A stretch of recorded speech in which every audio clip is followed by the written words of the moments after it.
Hi Aries, welcome to Higher Source Tarot for a tarot reading for September 2021. Now keep in mind, we use a human timeline, spirit does not. This is sacred divination. So again, messages present themselves through the cards, and then we do our best to discern how those relate in our lives, what the guidance is for us. Thank you to all of you for your support. I appreciate you all. I think of you every day. I love you.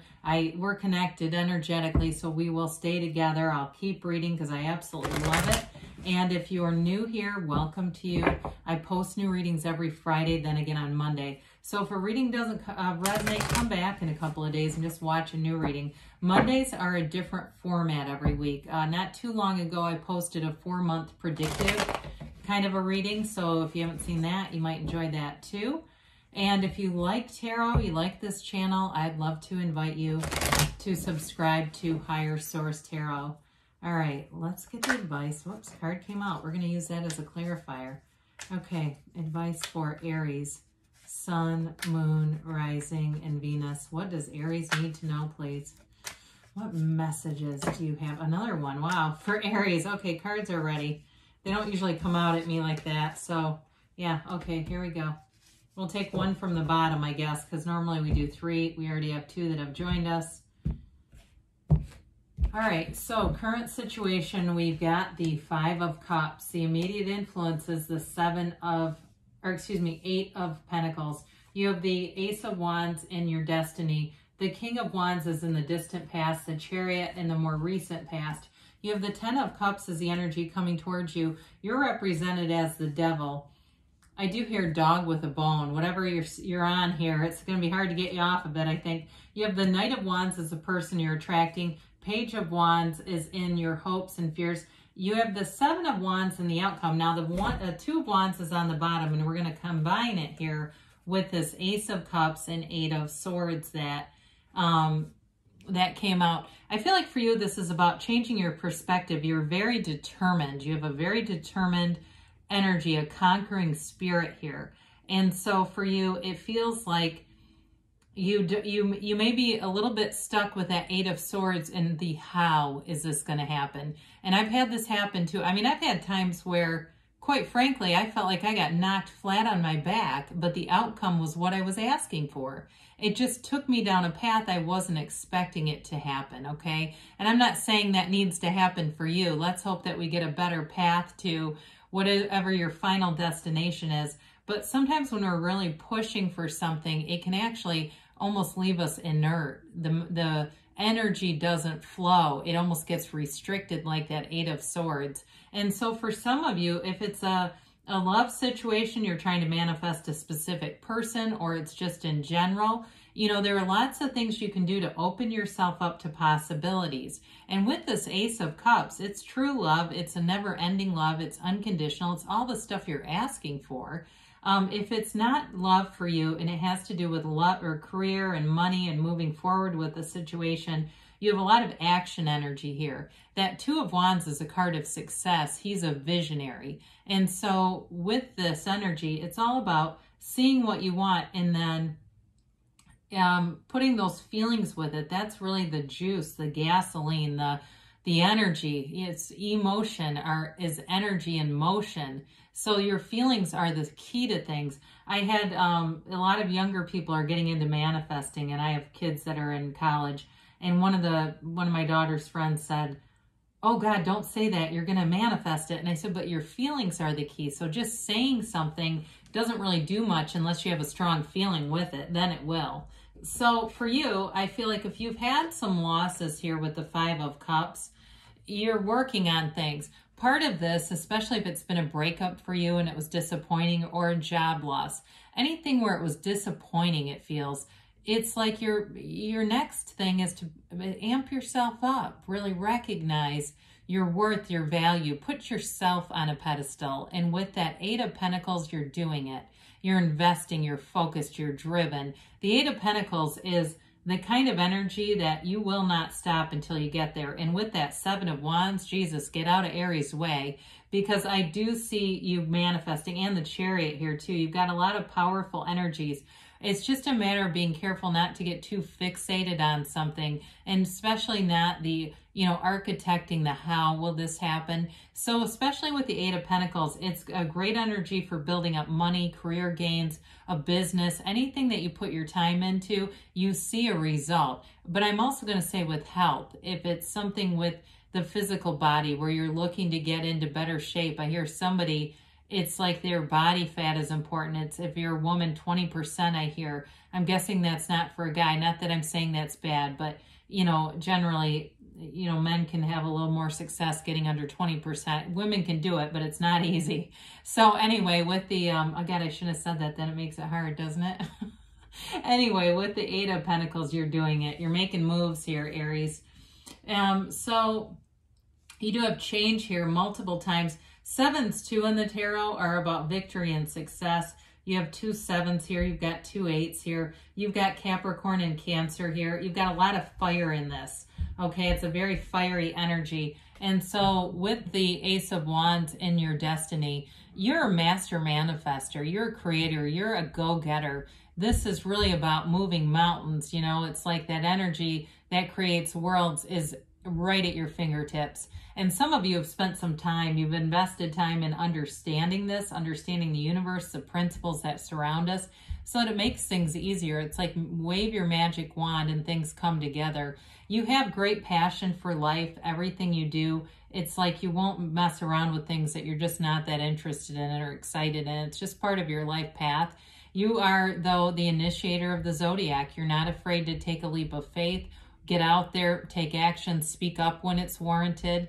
And so in a love relationship too, you've got a fiery match here. Could be a Leo, and for some of you, that would be a great combination. I think this person, though, where you've got a really focused energy, they bring in a lot of fun and passion and hilarious energy, whoever this is, especially if it is another fire sign, like I said. But, as we look at this too, the energies that you have here, it really is about moving forward towards wishes fulfilled, dreams coming true. It's wonderful energies that you're headed into the fall. It feels like you're going to be in one of your best seasons yet coming up here. So in the distant past, you may have had to take charge of some things with the King of Wands, and it may have been a time where you felt like you were coming into your own, where people over this last year and a half really struggled. You may have had some things flourish, and it's just your go-getter spirit. You don't give up. The King of Wands doesn't either.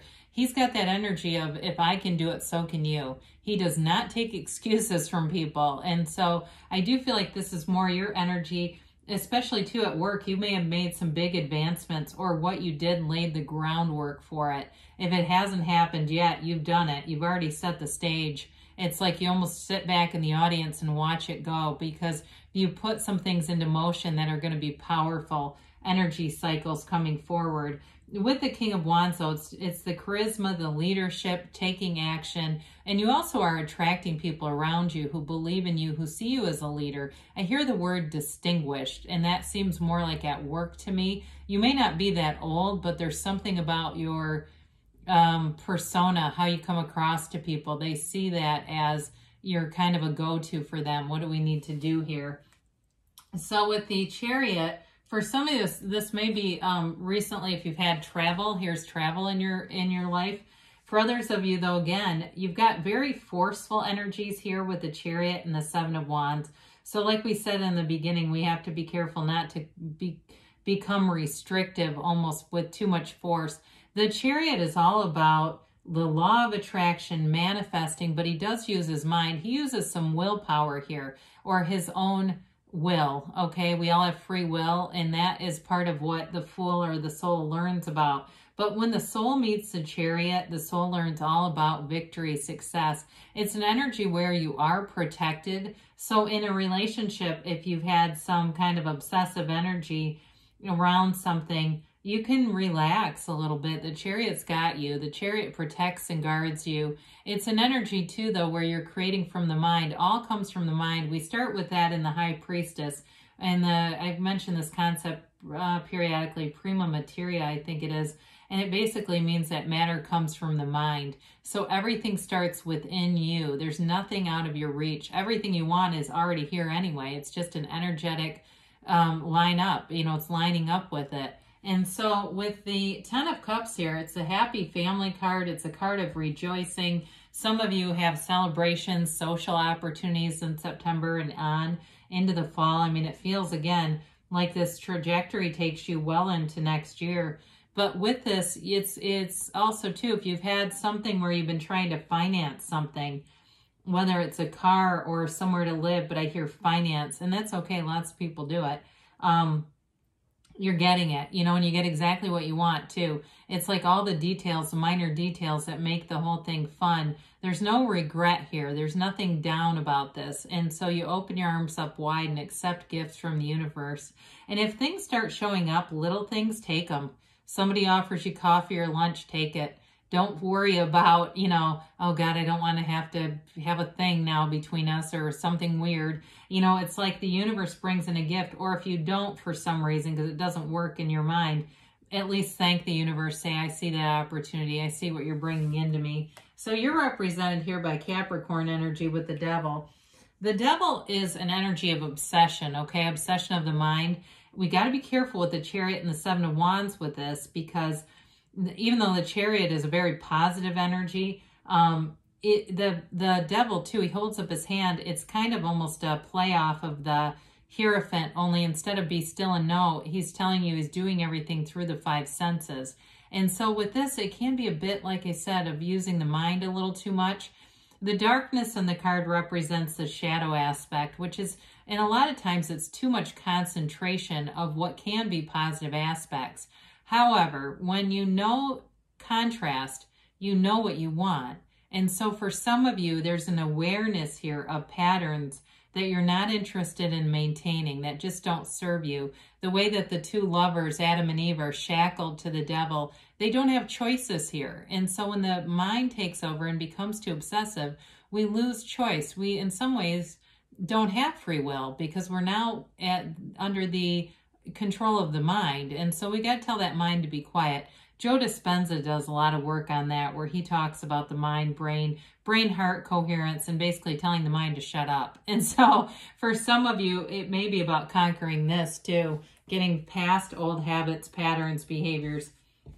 So you do have some fun time Bobby energy showing up here with the Knight of Wands. Again, you've got a love interest here. If it's somebody you're already with, it's a lot of fun. They bring levity to things, enthusiasm. You almost can't be with this person without laughing. There's something about them. If it's just a friend for you too, they're a real uplifter. Sometimes the Knight of Wands gets a bad rap for being kind of late and bossy and, you know, irresponsible, but really what knights have good intentions. All right. They're committed to service and society. They're oriented to people. It's really not necessarily a negative card, and it's relative to the suit too. And in his case, wands are all about energy, enterprise, growth, inner power, renewal. I mean, it's like directing ideas and stuff. So this is actually a good card. I feel like for you, it is something that redirects your energy a little bit and brings in some fun. And so does the Page of Wands. He's an uplifter. Pages too, though, they can be kind of an optimistic and enthusiastic energy. And so I feel like it's that energy of keeping an open mind. He's the one I always say, he's like your friend that signs you up for a 5K or CrossFit or something you had no intentions of being in, or he drags you off to bingo. You know, it's that kind of energy where there's this enthusiastic, adventurous piece to this. So I feel like you've got a nice balance and you're going to have some new opportunities here. So the Seven of Wands, we talked about sevens are all about victory, security, safety, alignment. You're aligned with source energy here. So if you do run into some snags, you have solutions here. This isn't giving up. He continues to press on no matter what. And it's towards that triumph. It's a successful conclusion. I want to say that again. The Seven of Wands is a successful conclusion. So if you've run into a couple things that seemed like obstacles, they won't be for you. You know, so it's really a positive energy. He, again, because it looks forceful, sometimes gets a bad rap too. You can't ever get too caught up on, I don't know, things that you hear about cards. It's really about knowing the cards. And really before we use tarot as predictive you know, a predictive tool. We always have to know the cards. It's sacred divination. There's no point in rattling off predictions with these cards if you don't really understand their full meanings, because you'll miss stuff. I mean, you know, and really there's so many symbols in these cards. You could have different meanings, you know, every single time, really. I mean, there's so many layers to these cards, depending on the cards around them. Sometimes it draws out different concepts. I hope that makes sense within the cards. So you got listen to your intuition. So quiet that mind down, Aries. Make sure you can hear your higher self giving you important guidance and messages. No need to worry. Well, I should say so. You've got a very empowered energy.